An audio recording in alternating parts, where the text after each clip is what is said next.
I'm guessing we'll have extras. So.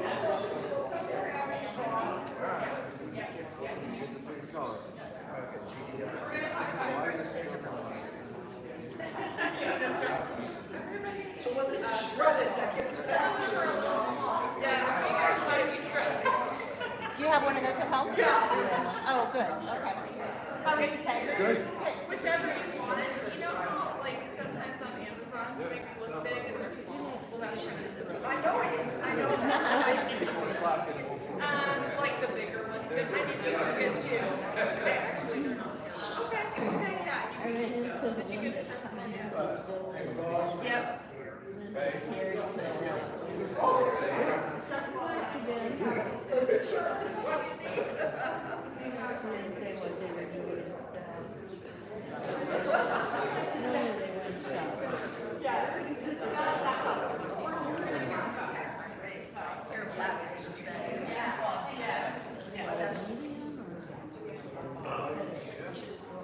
Did you two get stress balls?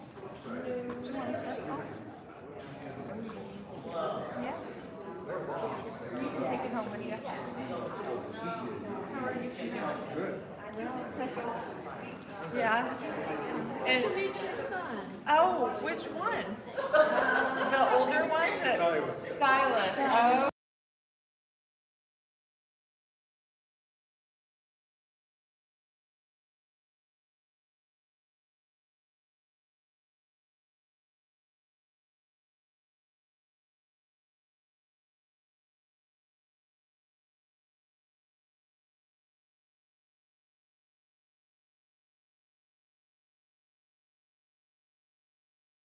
But that's good. I'm glad you're home. Well, what was nice about it, he volunteered. We didn't have to ask. Good. Good.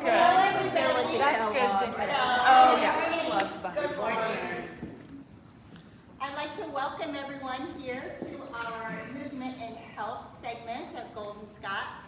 I feel like I've been able to meet most everyone, but if I haven't had the pleasure yet, let me introduce myself. I'm Gina Alcorn. I'm the Assistant Vice President for Development and Legacy Giving, but I always say that my best title is that of a Monmouth College graduate from the class of 1988. We're always pleased to have this weekend so we can inform and entertain you, and today is going to be a special one because we have a couple of our beloved faculty members. So I think if you've attended this segment before in past years, you'll know what to expect and even more, and if you haven't, then you're really going to find them to be informational and just quality individuals. So they're part of why Monmouth College is so great. A quick introduction for our two faculty members. Kinesiology Department Chair Sean Shum grew up on a farm in central Illinois and attended Midwest Central High School in Monmouth, Illinois. He stayed close to home and attended Bradley University in Peoria for a Bachelor of Science degree in Nutrition and Dietetics. After receiving his bachelor's degree, Sean spent 7 years in the Air Force working as a dietitian. He then went on to earn his Master's of Science in Exercise Science from Appalachian State University and his PhD in Muscle Biology and Exercise Physiology from Ohio University. Sean came to Monmouth after finishing his graduate education to start the Exercise Science program. He now lives in Monmouth with his wife and 2 boys. Jen Braun has taught in the Monmouth College Department of Kinesiology for 12 years, mostly teaching courses in health and human physiology. Her favorite course, however, is a nod to her background in sports management called Athlete, Commodity, or Human. Jen advises exercise science majors and pre-health majors and is the coordinator of the recently launched Health Science and Human Movement major with Dr. Laura Moore. Jen also spent time examining the physicality effect of coaching stress with a colleague, which is fitting as she is also married to our Fighting Scots head football coach, Chad Braun. Many of you might have seen him in session yesterday. Please join me in welcoming Professors Sean and Jen as they inform and delight you today.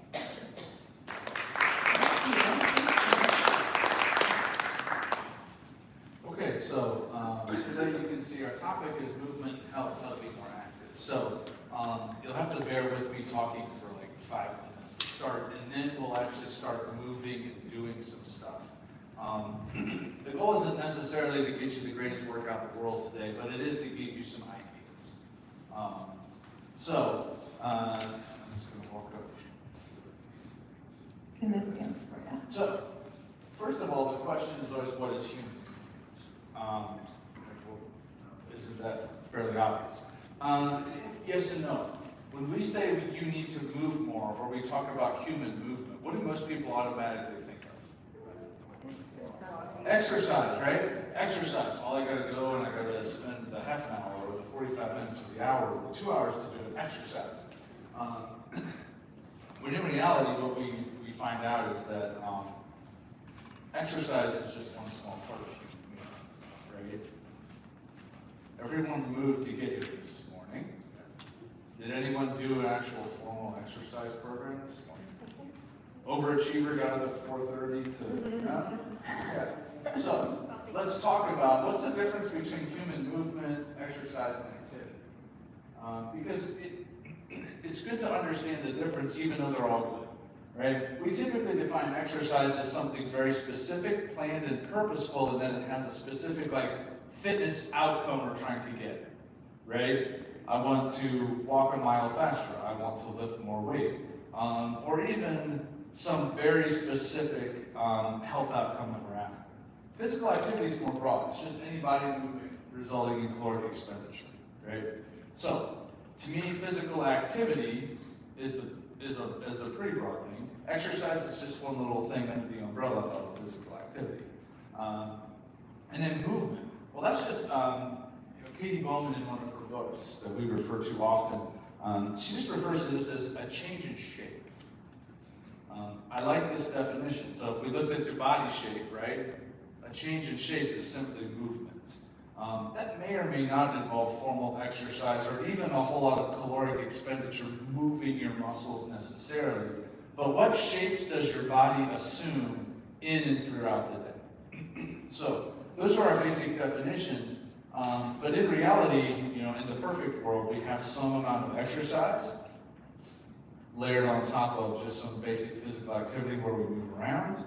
And we frequently change our shape. Because if we stay in one shape for very long, what happens? Then we can't change our shape anymore, right?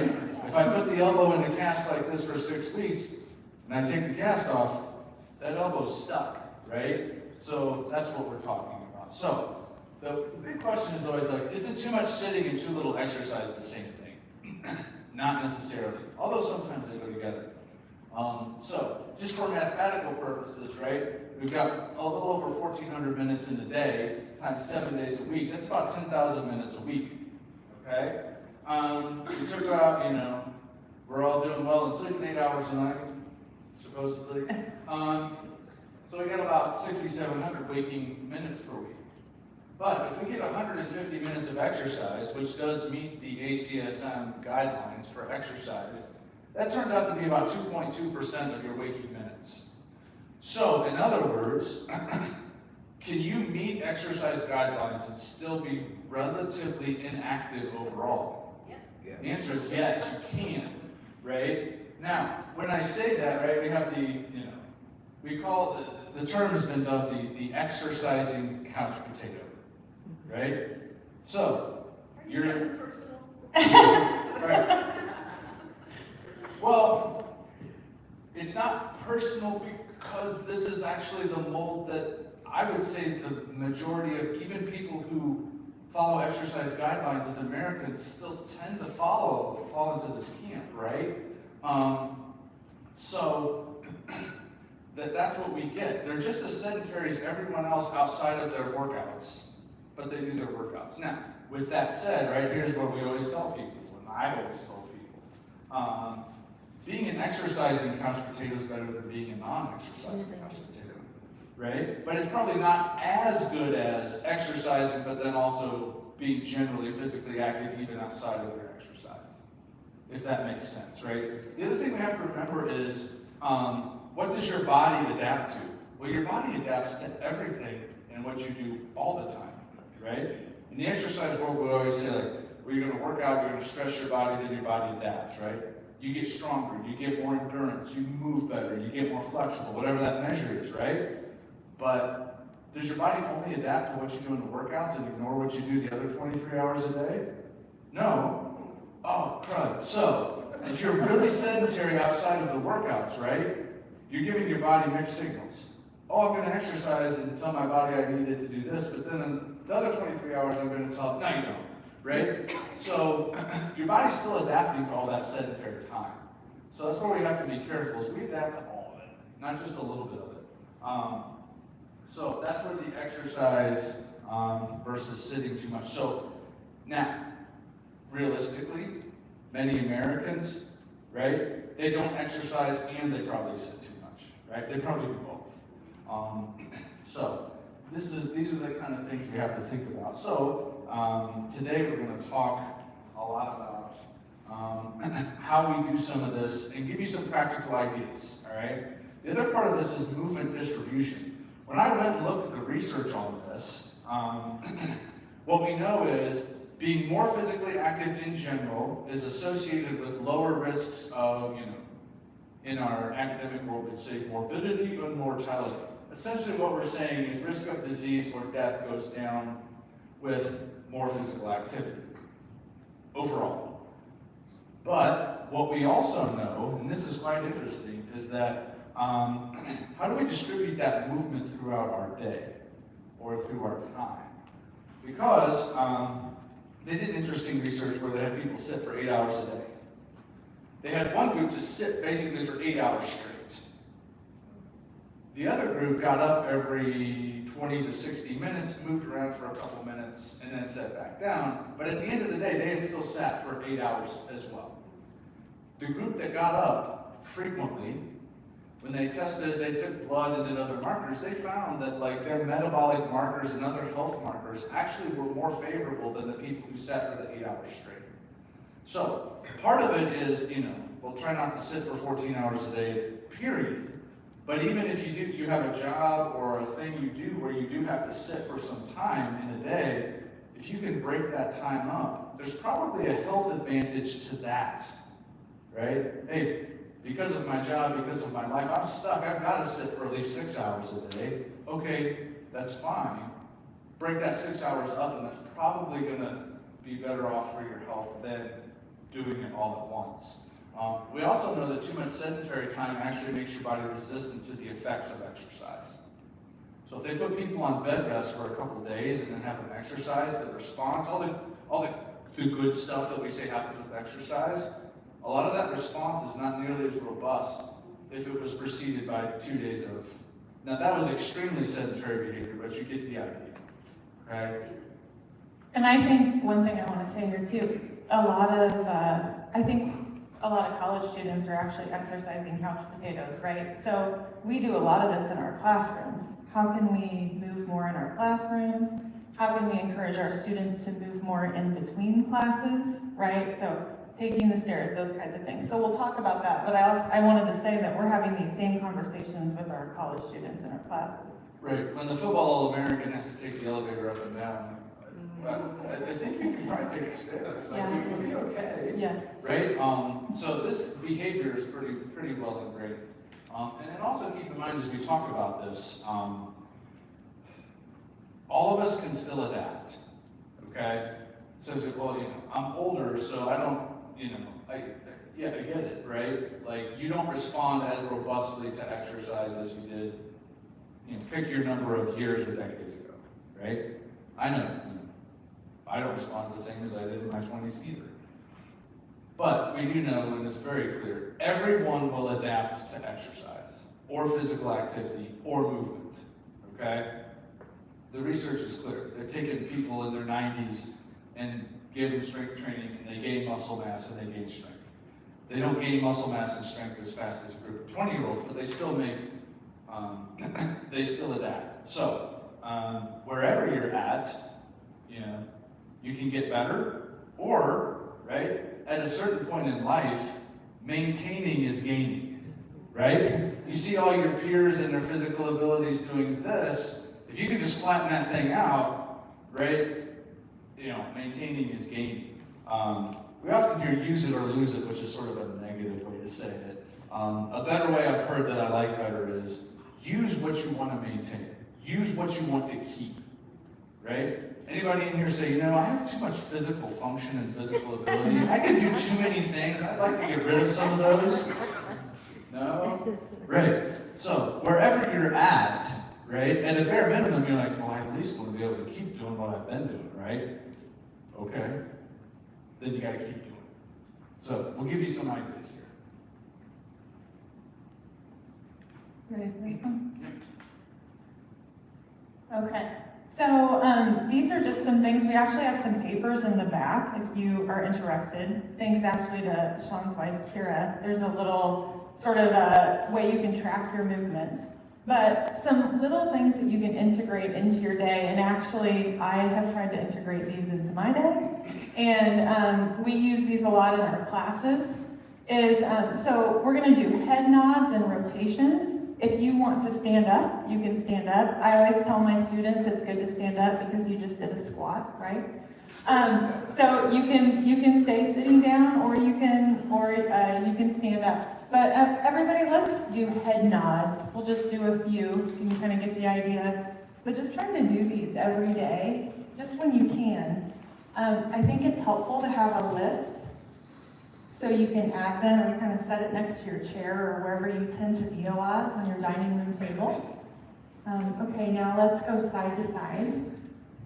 And just as far as you're able, don't force it, right? Rule of thumb is don't move into pain, right? Whatever range you have, just use that. It's fine. And I can actually, I very much support that statement because I got injured doing yoga this year. Because I stretched too far, so now I understand you can get injured moving outside of your range of motion more than you should. Okay, also shoulder circles. So these are probably things that you've done before. A lot of these things are things that you've done before, but do you do them every day? We talk a lot about a movement diet, right? So when you look at your plate, you want your plate to be colorful. But if you were to look at your movements, would it be as varied as the colors on your plate, right? So doing these as much as possible, whether it's when you get up or when you go to bed. So let's start with little shoulder circles. So just trying to do, and I'm bad about doing these every day. I've actually started going to group fitness classes to make myself do it. So sometimes it's just hard to add into our day. I actually do better when I'm at work. Let's reverse it. Now, again, as much as your range of motion will allow. So let's do big circles forward. Whatever your shoulders can give you, right? Yes. And this is one thing I've noticed. I don't do enough shoulder. We're going to talk a little bit more about how to improve functionality in our shoulders just by what we do every day. Now let's reverse those. So do a lot of you do these sorts of things on the daily? Or is it sort of intermittent? Yeah. Okay. Now, elbows and wrists. Sean, can you talk a little bit? You're way better at this than I am. Yeah, so for me, I just explore the movements with your elbows and wrists, just almost a circular swimming kind of movement. Again, because of technology, a lot of us get stuck here or here, right? And we lose a lot of this. Right? Then we get wonderful things like carpal tunnel syndrome and stuff. Well, and I can attest to the fact that Sean does this, because if we're ever in a meeting, Sean will be sitting there doing this. Right. I like to fidget a lot anyway, so now I just have more stuff I can fidget with, you know. Yes. And the other thing I was just reading this week in a book about how these kind of just like gentle rhythmic movements, how they change the pressure in the joint, which moves the synovial fluid, like the lubrication in the joint. But it actually pushes that fluid back into the cartilage, which keeps the cartilage healthier. So that's why, at least in theory, just moving regularly in a gentle fashion can actually keep your joints and cartilage healthy over long periods of time. Okay, so now reaches, and you can add some things here, but this is one thing I have been bad about. And I don't know, are there any teachers, former teachers in here, like middle school? And okay, do you remember at that age when the kids can reach the door frame? and when they leave, they smack the door frame, and how annoying that is. My mom was a retired teacher. Well, we're bringing that back as adults, right? So just reaching out of your range of motion, where it be over your head, right? But one thing I have tried to do, and I've encouraged my students to do, is when I walk out of the door, I do that dreaded junior high and grab the door frame, right? Just because how often do we really have to do that movement? Not a whole lot. And then you think to, when you're getting dressed or undressed, if you're not doing that, kind of talking about the couch potato cells, then you're going to have trouble later getting dressed and undressed. So just reaching. Do you want to add anything there to the reaching element? No, and you can reach any direction you Yeah, out. right? Just explore that range of whatever you have. Yeah, and I always tell my students, if your shoulders are crunching when you're doing this, maybe we should do this more often, right? So yeah, reaching across your body, even, silly things like, when we start our group exercise class, doing things like this. Just when you're sitting or walking around, you might look silly. I do this stuff when I'm in my backyard. I'm sure my neighbors think I'm crazy. Hip hinge. Do you want to talk about hip hinge? So this is a key sort of movement that we typically do to pick things up off the ground. Many of us, either through disuse or just we've never really been taught, we get some strangeness in this, right?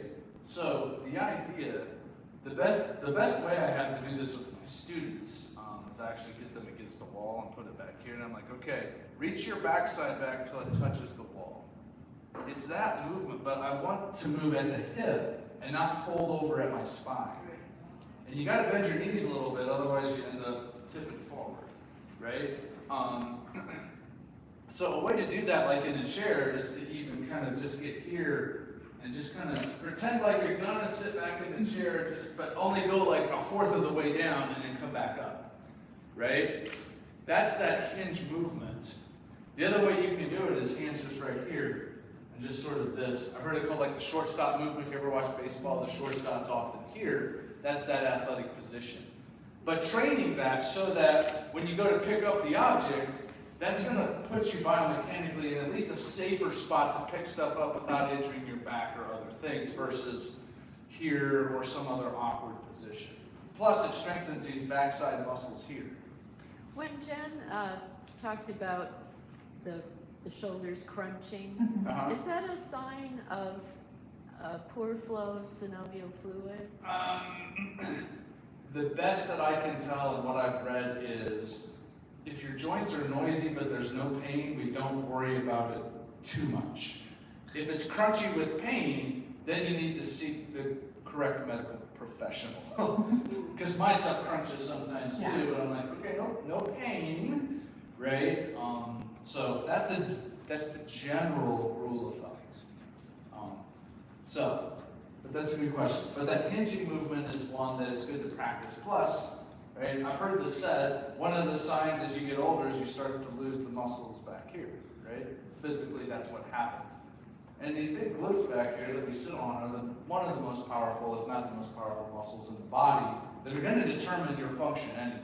Can you get up and down? Can you do things like that? If we have time, we're going to go in the nutrition lab and talk about sort of how to integrate these movements just into daily life with cabinets and such. But this is a good place to talk about hip hinging just in your daily life. I catch myself all the time when I'm grabbing something from the cabinet, I just do this, right? So I've been really trying to stop myself and hinge when I grab something rather than just rounding my back. I mean, isn't that how most of us get something out of the cabinet, right? So even just trying to bring that movement in when you're reaching for things in your daily life. Knee bends. So knee bends can either be done in right? Standing up and down obviously bends your knees. If you're like, well, that's a little tough or that's a lot of stress, then you can do them here and just simply range of motion at the knee. This is unloaded, so right? They're like, well, you know, I was a good patient and I exercised and walked a lot yesterday. My knees are a little stiff, right? I don't want to squat up and down a bunch again because my joints are already a little stiff. just explore the range. Keep the range, right? From the same place, you could just, the best way, this is often used in rehab with the ankle, is just kind of take your toes and just like make circles with them to mobilize the ankle. Or if you want to get real technical, the PTs I've seen them they're like, trace the alphabet with your toes, kind of a thing. But that ankle movement, those ankles get really stiff and immobile. And actually, immobility in the ankles has been correlated with lots of injuries upstream. Knees, hips, back, they often trace it back to poor ankle mobility. Because you got to remember, with a lot of injuries, the part that hurts is not typically the cause. That's the symptom. Very often, there's something upstream or downstream that's not moving correctly or well, and you're compensating with another joint, and it's that other joint that you're compensating with that often gets the sort of overuse type of injury. And be creative. I just say make circles or bend all of your joints as much as you can, from fingers to neck to everything. And these are all things you can integrate in your day. If you're watching TV or sitting, always just trying to be thoughtful, I think, about movement. Again, these are things that probably a lot of us do during the day, but I think being purposeful about them is the key. All right. Next key element, get strong or get stronger, right? Strength is independently correlated and associated with disease risk and risk of death.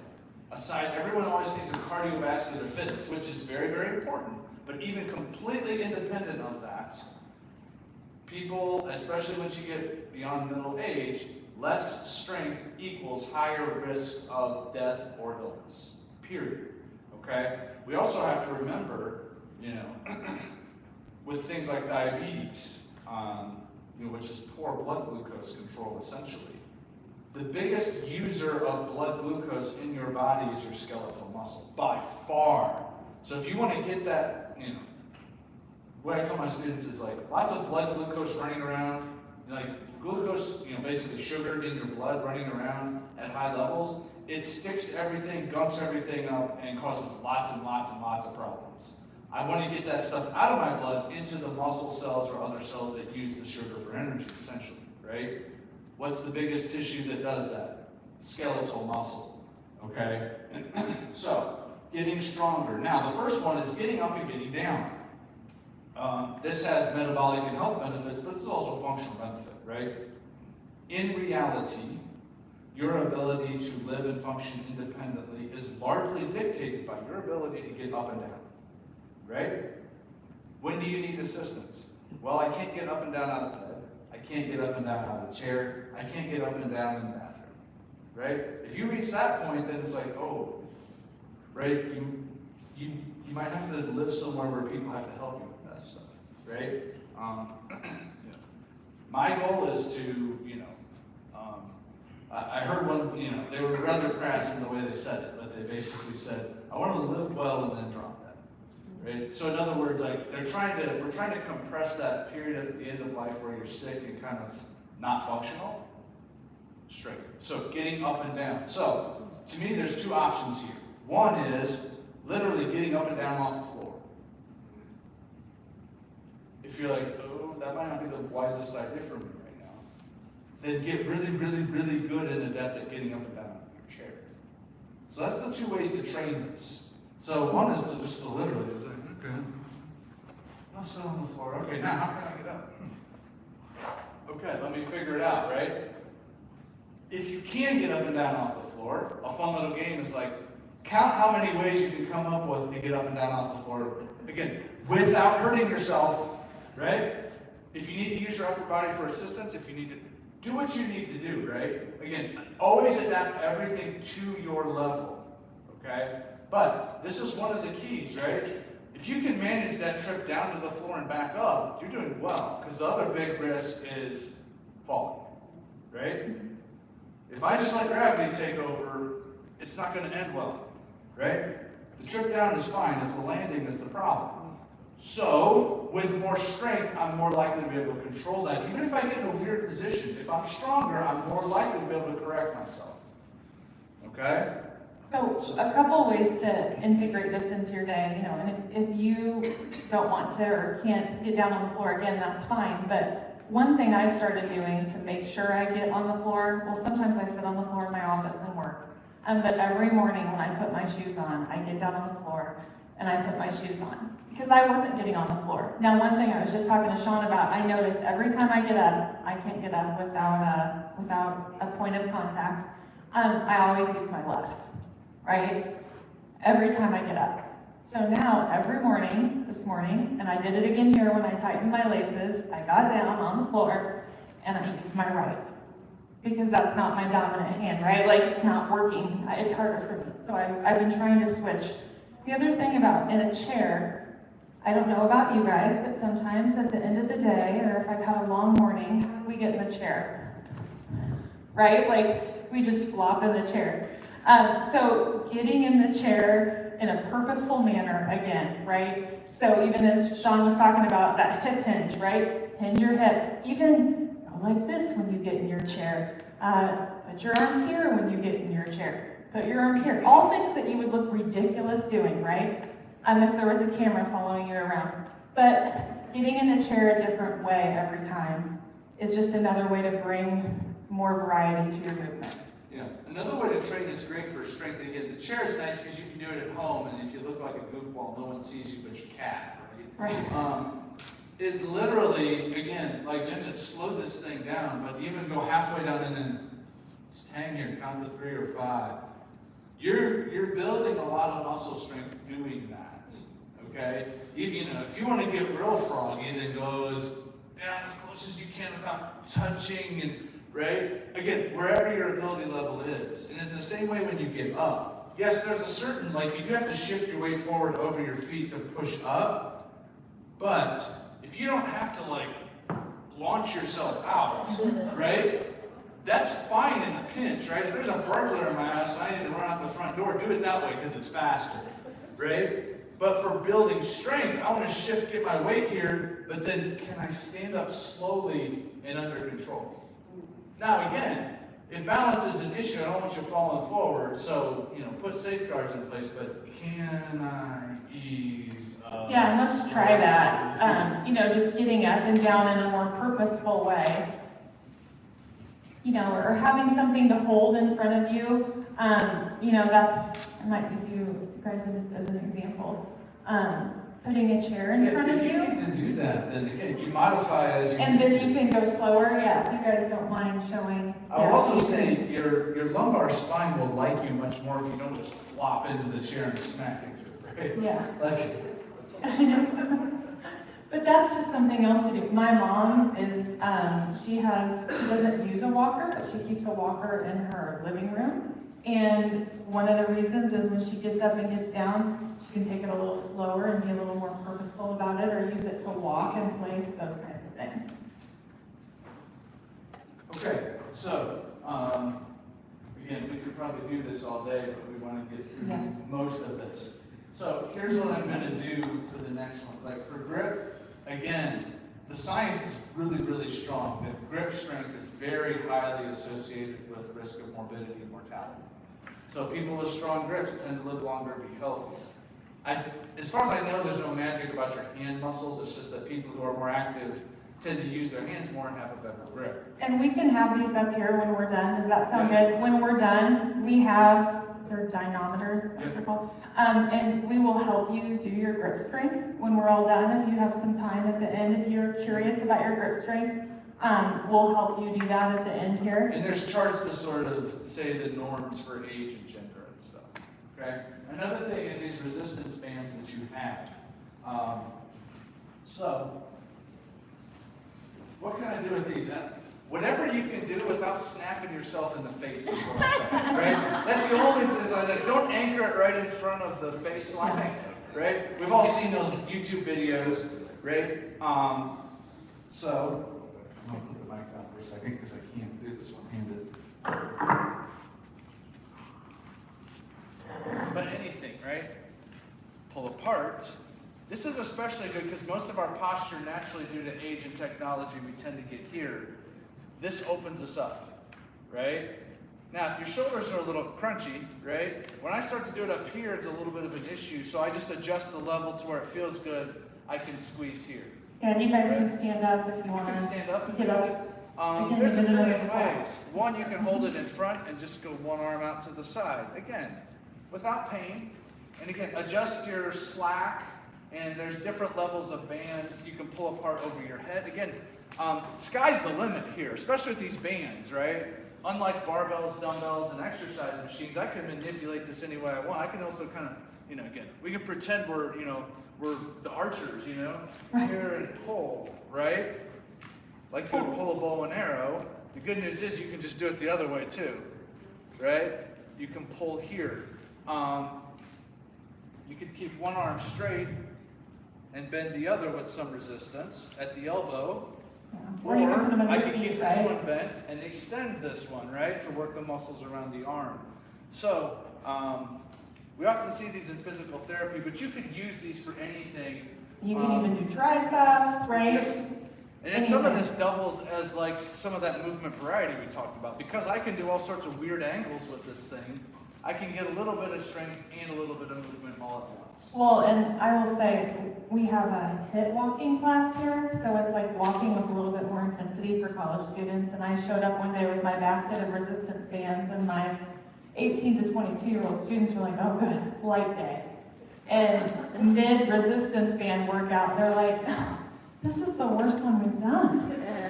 So you can get a lot done with a resistance band. Yeah, so, and again, there's all sorts of online resources if you want to look for more. Again, sky's the limit, just don't anchor it in front of your face. Yourself, right? And I did find out when I brought them to so we also have a walking class, and I found out when I brought them to my walking class that they did great over time. Our 405-pound football player went like this, and it snapped. So we need to get new ones every couple of years. Replace them every so often if you use them, or they just get old. Yes. And then finally, move around, right? And there's a million ways to do this. One we're going to talk about is walking pace. Overall, walking is good. There is research to say that those who, and this is just a self-rating, who say like, oh, I walk fast, they actually tend to have a lower risk of metabolic syndrome, which is often associated with diabetes, heart disease, and other things, than those who were sort of self-reported slow walkers. Now, with that said, right, with walking pace, number one, it's always safety first, right? If walking faster means you're going to be at high risk of falling, I'd rather have you walk slow, right? If you break a joint, that's bad news. Honestly, once you're older than me, that's bad news. And I'm getting there, but I'm not that old yet. So, like, safety first.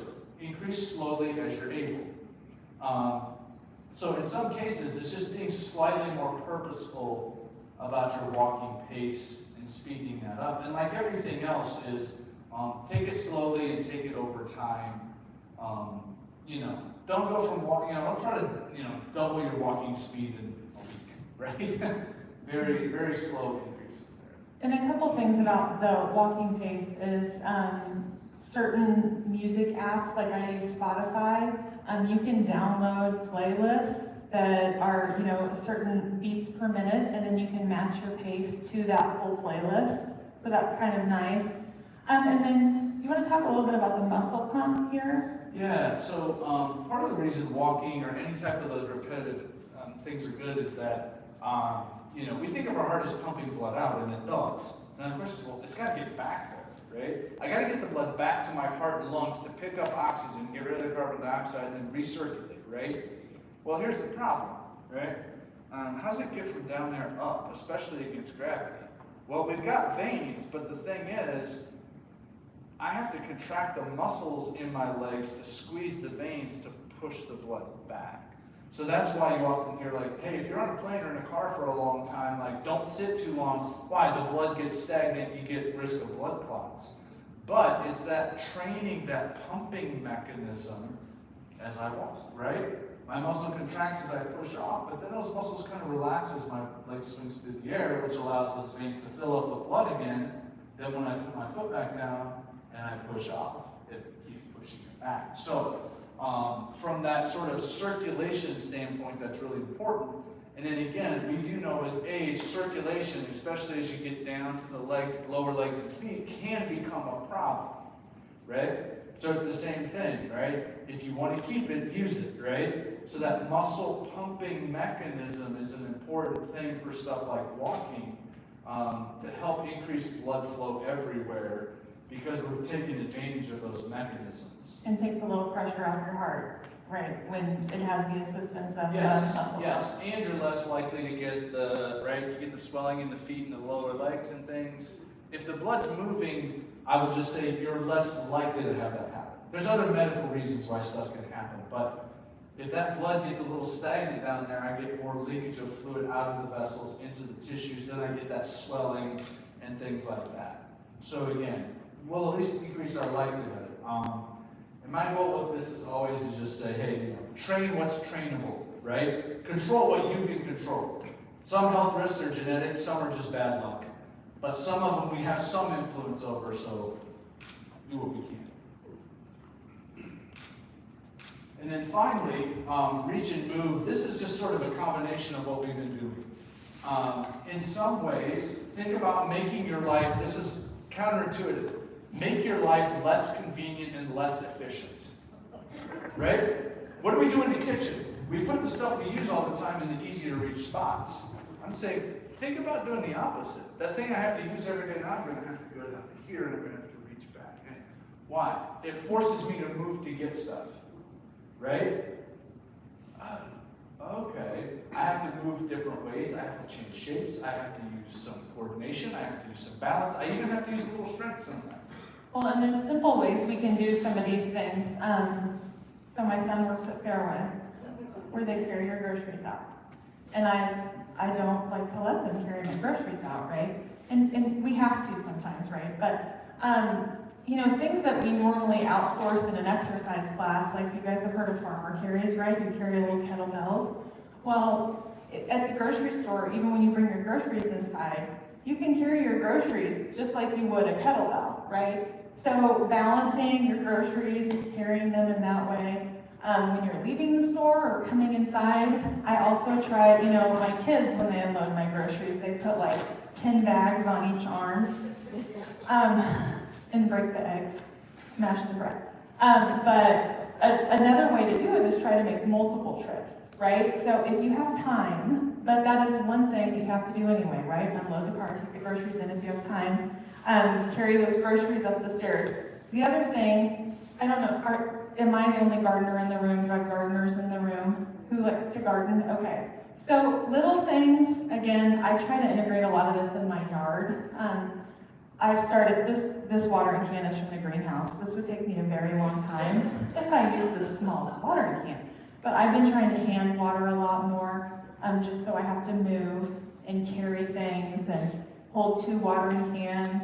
And this is the one that I'm really glad I have a privacy fence for. So when I carry things, and this is just watered, so I might get a little shower here. I try to carry things in different ways in the yard. Like a lot of times I'll carry pots like this across my yard. I'll carry them out like this. I'll carry them like this, rather than sort of the traditional way of carrying things, just to vary my movement. Again, seems ridiculous, but a good way to bring different types of movement in. Right. In your body, remember that you know, the actual weight of that pot is the same, but your body, your tissues recognize it as a different load when you carry it in a different spot or in a different way. Right?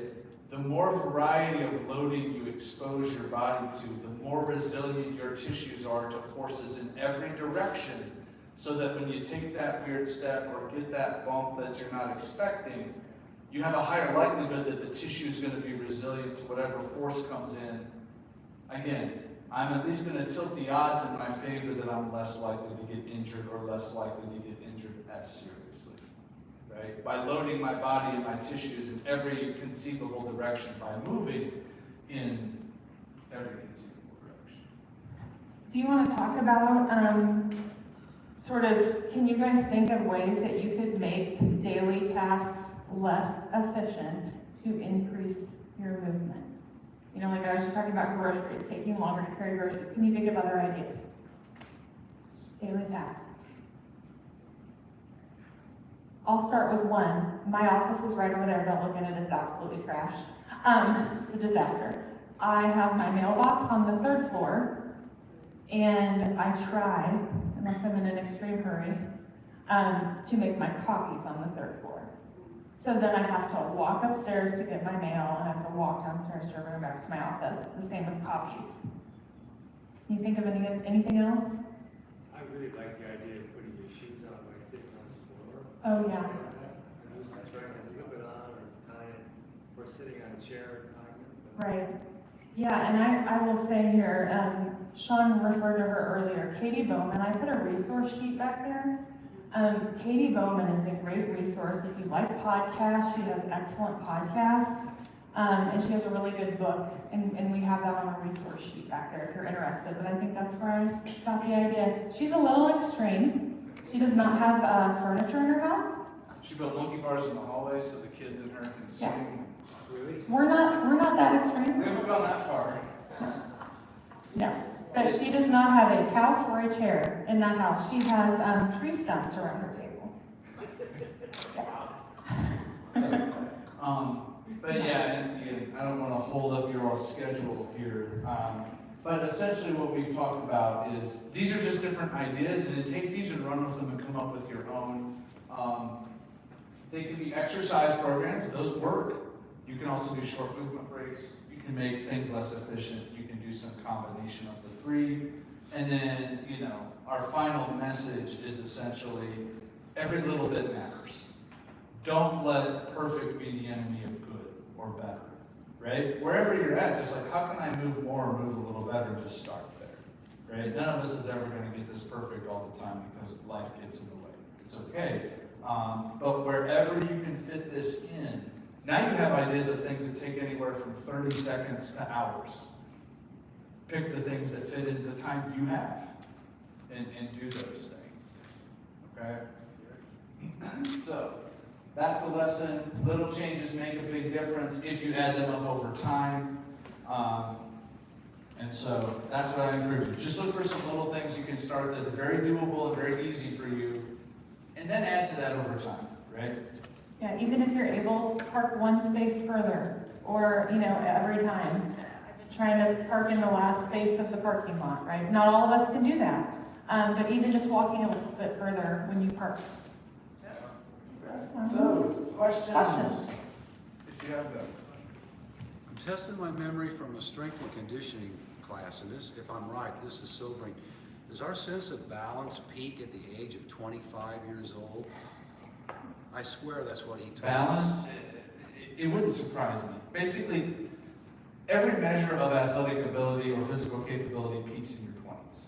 And the people that say, like, I'm stronger in my 50s than I was in my 20s. I'm like, then you weren't training in your 20s, right? Like, and if that's the case, like, that's awesome for you, but that also means you probably weren't seriously physically active in your 20s. We know that, right? So balance is one of those things, but we also know that just doing these basic strength things, especially standing, it will sort of help your balance even if you're not necessarily just focusing on balance. But of course, training balance in a safe manner is always a beneficial thing. And balance is just a combination of strength and muscle coordination.